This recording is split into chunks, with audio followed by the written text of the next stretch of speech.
Okay, we're talking about music, and the other thing I think that just resonates through us as human beings is food. Tamil Sri Lankan food. I love. That's what I'm hitting on. Not in terms of pizza, nothing like that. I want to say strictly on the main cultures of food here. And I'm always on the quest. I'm a vegetarian. Okay, I'm always on the quest for the best vegetarian curries. Could I find that in the Sri Lankan cuisine? Oh, definitely. Yeah. The spices are rich. Rich. Rich and spicy. Yeah. What else? I mean, I'm like you, I'm vegetarian as well, so for me, it's a challenge sometimes, but luckily I live in a city which is so multicultural that I don't have to worry about food here. But if I go, say, to someplace down in the southern U.S. or even like South Africa, where I was a couple of years ago, it's very difficult because it's very meat-focused, and you appreciate the times when you're actually in a place where you can actually eat something. You guys, number one of the best things about living in a multicultural city like Toronto is our food. And it's almost like any time of the night. What do you feel like eating? 1 o'clock in the morning? Yeah, just go out and get something. And you'll find something, something might be open. Okay, food for you. What does it mean to you, Tamil, Sri Lankan food? It's definitely, if it's a cold day, I want some spice. Warm up my body. Good. Warm up my What's your spirit. favorite dish? You know what? I just like the simple. I like rice and curry. I mean, I'm not a puttu fan. Really, I'm not. But Cornflakes, huh? Hey, I had Cheerios this morning. Cheerios, they were chocolate Cheerios. Actually. Okay. Ooh, those are the best, man. Those chocolate Cheerios are good. They were pretty awesome. Yes, they are. But yeah, rice and curry. And I'm not a vegetarian, but when I went to India, my father kept telling me, we're being vegetarian for this month because number one, the meat sucks here. Your stomach will not handle it because it's processed differently and all that.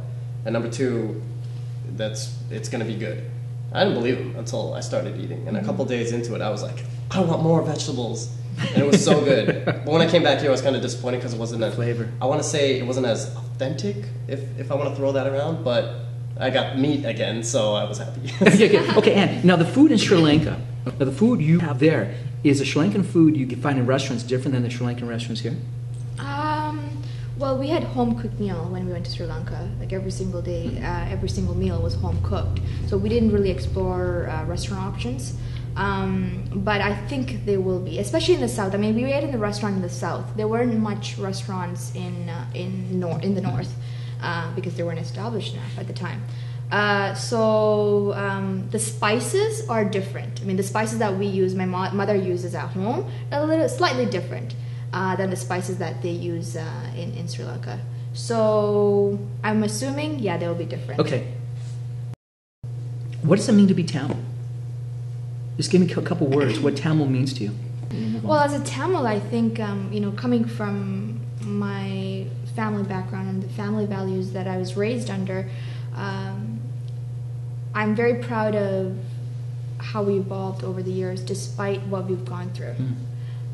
We are not holding grudges. It's not about revenge. But we're turning into a very humanitarian society. For me, based on my own personal political views, being Tamil, the first thing I think of is our flag, the red one with the tiger on it, and also our political struggle, our history, how far we've come, and all of the sacrifices that were made, everything we've lost.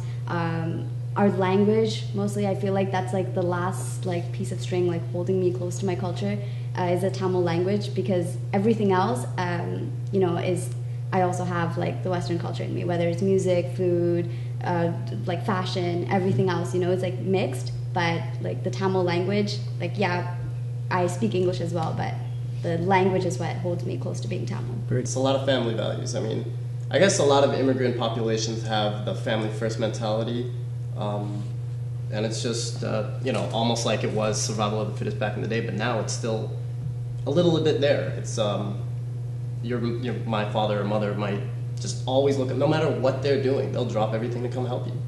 Sometimes, I can't speak for any other family, whether they're Tamil or not, but it's just, they'll drop everything to come help you. And when I look at the struggle that they went through, that's amazing that they could still do that. They could still love me, even if they don't say it. And for all the stupidness that I do every day, and for not being a doctor in their eyes, that they can come and still drop everything. I think the family values are really high. No. So this is Al with a whole fantastic panel of Tamils from various backgrounds and ages and upbringings. And you don't necessarily have to be a doctor, okay, to succeed, okay? But women, Do it. don't look at that DR type of thing and make it, I gotta marry a doctor type. And parents, hey, it's cool if you don't get married for a while longer, too. So this is Al from Fashion Studio 7 Magazine. See you at our next roundtable with Tamils. Take care.